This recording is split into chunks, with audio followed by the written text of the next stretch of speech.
जहां तक आपने कोरोना वायरस की बात की, आप बैठिए, मैं बताता हूं। अनुभव, आप भी बैठिए। अशोक जी, आप भी बैठिए।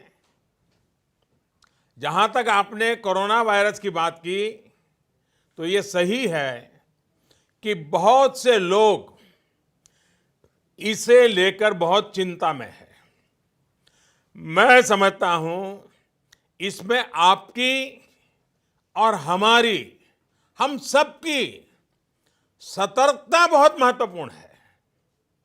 चाहे केंद्र सरकार हो या हमारी तमाम राज्य सरकारें हो या म्युनिसिपैलिटी हो, ग्राम पंचायत हो, सभी इस मामले को लेकर उचित इंतजाम और देखरेख में जुटे हुए हैं। हमारे पास कुशल डॉक्टर और मेडिकल स्टाफ भी है, संसाधन भी है और जागरूक आप जैसे अनेक नागरिक भी हैं। हमें बस अपनी सावधानियों में कोई कमी नहीं आनी देनी चाहिए और ये भी समझ लेना चाहिए कि सावधानियां क्या है। बड़ी बड़ी बातें नहीं है जी। ये अलग अलग माध्यमों से आपको शायद पता भी चलता होगा, लेकिन हम सुनते हैं, एक कान से दूसरे कान से निकाल देते हैं। मैं फिर से एक बार, जब आपने मुझे पूछा है तो मौका ले लेता हूं और आपके माध्यम से देश के सभी नागरिकों के लिए वो सारी बातें मैं दोहरा रहा हूं और मैं कहता हूं कि आप भी याद रखिए और हर स्कूल में, कॉलेज में, सब जगह पे बताइए।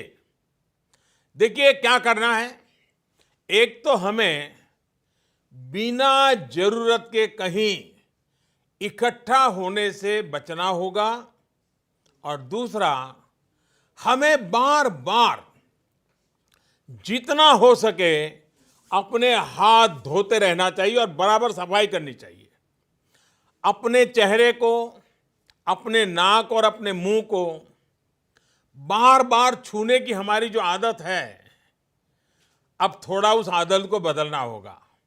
जितना हो सके इस आदत को हमें कंट्रोल करना है और धुले हुए हाथों से ही अपने मुंह को टच करना चाहिए।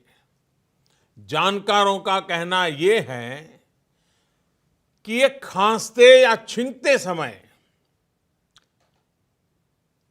जो छींटे निकलते हैं, सांस के साथ ऐसे छोटे छोटे छोटे बिंदु निकलते दिखते भी नहीं है, उसमें जो भी संपर्क में आता है उसे ये फैलता है। ऐसे में जिस भी चीज पर ये छींटे गिरते हैं उसमें ये वायरस कई दिनों तक जीवित रह सकता है। इसलिए बार बार साबुन से हाथ धोना बहुत जरूरी है। एक और आदत हमें जरूर डालनी है। अगर खांसी और छींक हमें आती है तो कोशिश यही करनी है कि दूसरों पर इसके छींटे न पड़े और जो कपड़ा या रुमाल हमने छींकने के समय इस्तेमाल किया होता है उसे भी दूसरों के संपर्क में न आने दें। साथियों, जिन जिन लोगों को ये संक्रमण हुआ है उनको तो जरूरी निगरानी में रखा ही जा रहा है, पूरे वॉच में रखा जाता है। लेकिन अगर किसी साथी को शक होता है कि वो किसी संक्रमित साथी के संपर्क में आया है तो उसको बहुत घबराने की जरूरत नहीं है।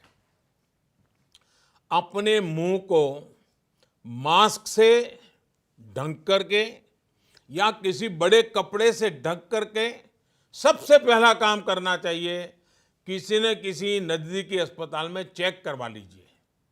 ये बहुत जरूरी है।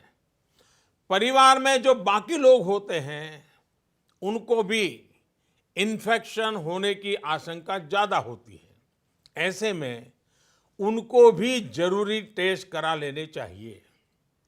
ऐसे साथियों को मास्क भी पहनने चाहिए, ग्लव्स भी पहनने चाहिए और दूसरों से कुछ दूरी बना करके रहना चाहिए।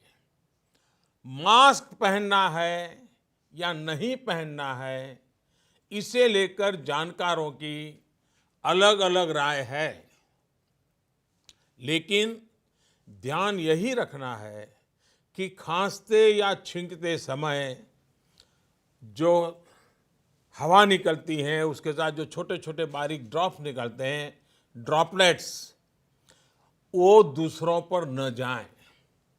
वैसे मास्क पहनते समय भी एक चीज ध्यान रखनी है, मास्क को एडजस्ट करते हमारा हाथ बार बार मुंह को छूता है।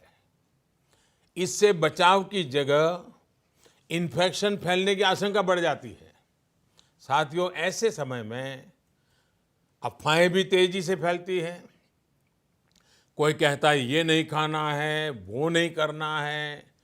कुछ लोग 4 नई चीजें लेकर के आ जाएंगे कि ये खाने से कोरोना वायरस से बचा जा सकता है, ढीकना करने से बचा जा सकता है।